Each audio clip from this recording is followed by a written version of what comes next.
Olá! Na nossa rotina de estudos de hoje, vamos falar de conhecimentos numéricos e, mais especificamente, sobre o estudo das razões. Observe a situação problema a seguir. Imagina você que, ao final de 2018, uma empresa fez um balanço sobre o total de vendas realizadas nesse ano e obteve como resultado um total de vendas de R$ 300 mil. O mesmo balanço foi feito ao final de 2019 e o valor encontrado para as vendas foi de R$ 600 mil. Observe que a diferença entre esses R$ 600 mil e os R$ 300 mil, obviamente, dá 300 mil. Só que eu quero que você observe que essa diferença ela não nos oferece uma ideia relativa a respeito dessa situação, desse crescimento de vendas. Você sabe apenas que você obteve um crescimento e que esse crescimento foi de R$ 300 mil. Observe agora que essa mesma situação, aplicada a uma outra forma de análise, vai te dar uma clareza maior na comparação entre esses dois resultados. Observe que se eu dividir os R$ 600 mil por R$ 300 mil, eu vou obter como resultado 2. E aí, nessa forma, a gente pode dizer, então, que o número de vendas, que o total de vendas em 2019, ele foi o dobro do total de vendas em 2018. Observe com maior clareza os resultados que a gente obteve de um ano para o outro, utilizando exatamente essa divisão. Essa forma de comparação é o que nós chamamos de razão e que é o tema da nossa aula de hoje. Portanto, podemos dizer que a razão nada mais é do que uma comparação entre dois números através de uma divisão. E os elementos dessa divisão serão chamados de antecedente e consequente. Além desta forma que você está vendo de se representar, eu também posso representar uma razão através desta maneira aqui, ó. A, dois pontos, que indicam uma divisão, B. E ao invés da gente ler A sobre B, nós vamos ler A está para B, porque é uma maneira de nós compararmos. Observa o exemplo, olha lá. Ao invés de eu dizer 2 sobre 5, que representaria uma fração, eu vou ler 2 está para 5. E aí surge uma situação. Professor, qual é a diferença entre razão e fração? Todas as vezes que me fazem essa pergunta, eu tento explicar com um exemplo muito clássico, que é o exemplo candidato vaga em um concurso, por exemplo, vestibular. Vamos dar uma olhadinha nesse exemplo, olha lá. Quando ouvimos a frase no vestibular para medicina em uma universidade, a relação candidato vaga é de 15 para 1, estamos diante de uma razão, já que duas grandezas estão sendo comparadas. Quais são essas grandezas? A grandeza quantidade de candidatos que se inscreveram, obviamente, e a quantidade de vagas disponíveis nessa universidade. Portanto, podemos dizer então que existem 15 candidatos para cada uma vaga. Essa é a comparação em relação ao número de candidatos que se inscreveram e o número de vagas disponíveis nessa universidade. Portanto, vou repetir, existem 15 candidatos para cada uma única vaga. E aí alguém vai surgir com uma seguinte situação. Mas, professor, essa universidade ela só ofereceu uma vaga? E apenas 15 candidatos se inscreveram? Bem, para que você possa entender melhor essa pergunta, observe a tabela que você vai notar como nós chegamos à conclusão de que nessa universidade nós temos 15 candidatos inscritos para uma vaga disponível. Observe, 4.275 candidatos foram realmente o total de candidatos inscritos. E 285 vagas é realmente a quantidade de vagas disponível na universidade. Eles representam o que a gente chama de razão inicial. E a partir desta razão inicial, nós fomos simplificando. Dividimos por 19, depois dividimos por 5, depois dividimos por 3, até nós chegarmos a realmente a razão que nos levou à conclusão do nosso raciocínio. Então, observe que nós temos aí uma relação de 15:1 na razão de candidatos para vagas disponíveis, mas que isso surgiu inicialmente, aí sim, do total de inscritos para o total de vagas disponíveis. E isso significa mais um detalhe: todas as vezes que você tiver uma razão, obrigatoriamente também, assim como nas frações, você vai poder simplificar. Tudo bem? Um detalhe mais importante é para que você não esqueça: toda razão é uma comparação. Uma comparação entre números de uma determinada grandeza. Tudo bem? Vamos ao segundo exemplo. Vamos lá. No último sábado, 1.184 alunos do ensino médio da Escola Conceição Gomes fizeram uma prova de avaliação sobre as atividades desenvolvidas em sala de aula. Em uma sala de 84 alunos, 40 são homens. Sendo assim, determine respectivamente a razão entre o número de homens e de mulheres, o número de homens e o total, e o número de mulheres e o total. Vamos ao nosso exercício. Vamos lá. Nós já estamos aqui com o número total de alunos, que são 84, com o total de homens nesta sala, que são 40. E aí, vamos determinar primeiramente o número de homens e o número de mulheres. Vamos lá. Observe aqui, ó. Número de homens, 40, e número de mulheres, 44. Observe que se eu tenho 84 alunos e 40 são homens, obviamente 44 vão ser mulheres, ok?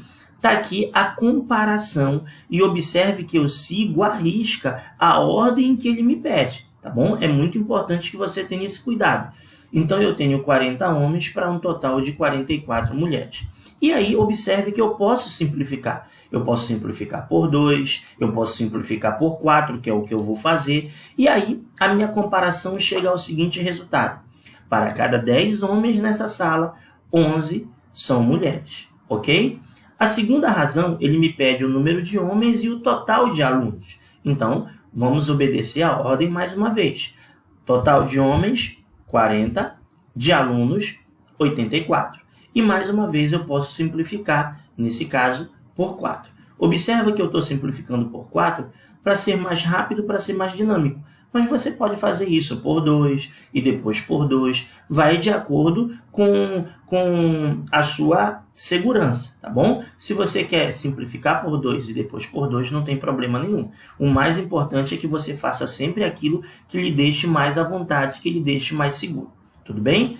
E a última razão, ele pede para que eu compare o número de mulheres com o total de alunos. Então, número de mulheres, 44, total de alunos, 84. E mais uma vez, nós vamos simplificar, obtendo como resultado 11 mulheres para um total de 21 alunos.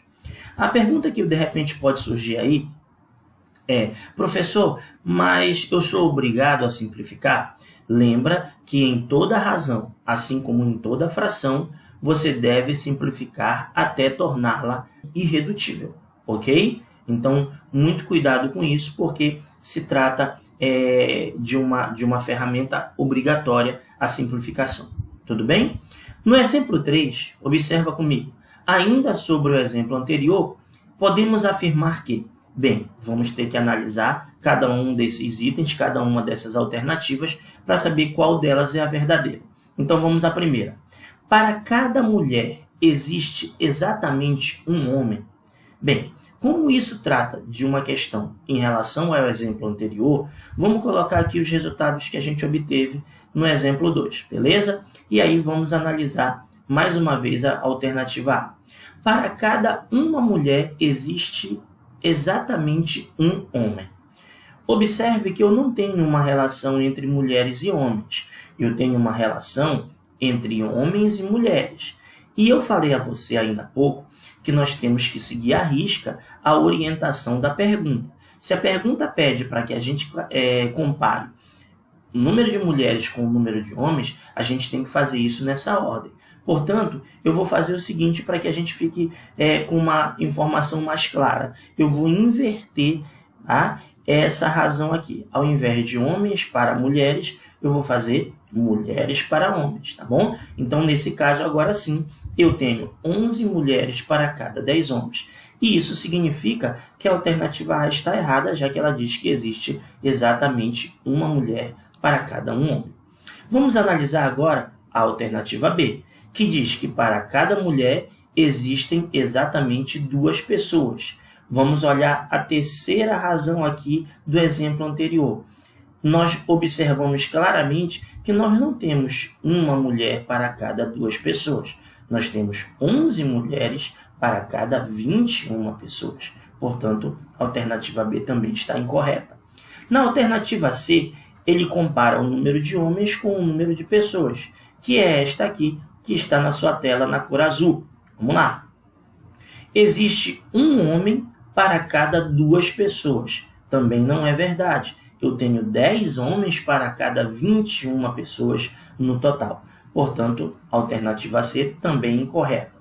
E aí, na letra D, para cada uma mulher, existe exatamente 1,1 homem. E aí você observa que esse resultado está na forma decimal. E o que ele quer dizer para você? Que ele dividiu esses valores, que ele dividiu o antecedente pelo consequente. Então, nesse caso, quando a gente divide 11 por 10 na comparação de mulheres para homens, nós encontramos exatamente 1,1. Portanto, essa alternativa é a alternativa correta, a alternativa letra D, ok? Então, é muito importante que você siga, primeiramente, a ordem em que ele pede para construir as suas razões, tá bom? E observe exatamente o que ele pede em cada alternativa. Tudo bem? Vamos agora para as razões especiais. Existem algumas razões que a gente utiliza no nosso cotidiano. Essas razões são chamadas de razões especiais. A primeira delas é a velocidade média, que alguém pode até dizer assim, mas nós usamos isso em física. Exatamente. E quando você usa a velocidade média em física, você nada mais nada menos está do que comparando o espaço percorrido com o tempo gasto para percorrer esse espaço. Portanto, quando você compara essas 2 grandezas, você está trabalhando nada mais, nada menos do que uma razão. Ok? Vamos ao exemplo. Um automóvel percorreu 120 km em 2 horas e ele pergunta a você, qual a sua velocidade média? Então, utilizando os conceitos de razão, nós vamos comparar, nós vamos dividir 120 km por 2 horas. Observe que essas grandezas, elas têm unidades diferentes. Portanto, quando você realizar a divisão aqui, nós vamos obter como resultado 60 km por hora. Ok? A segunda razão especial trata de densidade demográfica. E aí, mais uma vez, você vai lembrar de que densidade demográfica a gente faz o estudo dentro do objeto, dentro da componente curricular geografia, né? E aí, a gente vai estudar dentro da geografia que a densidade demográfica também é uma comparação, também é uma razão entre o número de habitantes e a área ocupada por eles em uma determinada região, ok? Como exemplo, nós temos aqui, em um determinado bairro, cuja área é de 120 km², moram 4.400 pessoas. Qual a densidade demográfica desse bairro? E aí, utilizando a razão, 4.440 habitantes em relação a 120 km². Mais uma vez, eu tenho uma razão entre grandezas com unidades diferentes. E ao dividir isso daí, simplificando o zero, nós temos aí como resultado 37 habitantes por quilômetro quadrado. Ok? Na escala, atenção para a escala. A escala ela é muito importante, pois ela é a razão especial mais cobrada em processos seletivos como o Enem.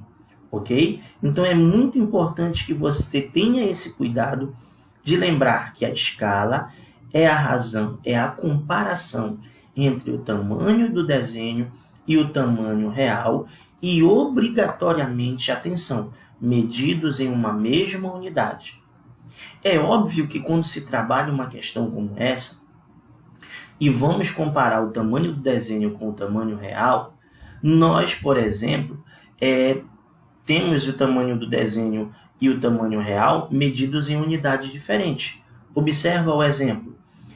Uma casa tinha em sua planta um comprimento né? A planta baixa, como a gente chama, né? A planta baixa, a estrutura da casa através de um desenho, né?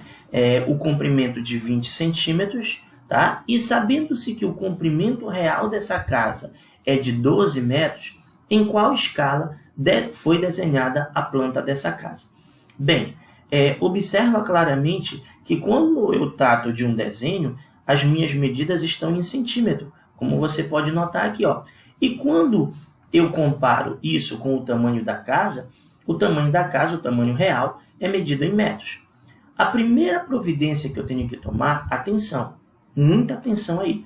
O primeiro detalhe que eu devo observar é que essas unidades estão diferentes e que, portanto, eu devo transformar essas unidades. Fica a seu critério transformar centímetros em metros ou metro em centímetros. Faça sempre o que for mais razoável. Nesse caso específico, o que foi que eu fiz? Eu transformei 12 metros para 1.200 centímetros e agora observe que as unidades estão exatamente iguais. Eu posso cancelar um zero e simplificar toda essa razão por 2 e aí eu tenho 1 para 160.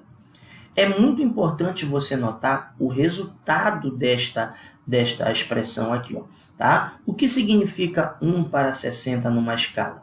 A partir de agora, todos os comprimentos e larguras que você for desenhar no mapa, numa folha de papel, deverão conter essa escala. Para cada 1 centímetro no tamanho do desenho, eu devo considerar 60 centímetros no tamanho real. Tudo bem? A gente não pode esquecer o significado desse resultado, tá bom? Por isso, é muito importante você reforçar os seus estudos, fazer suas anotações a respeito dessa razão especial denominada de escala, ok?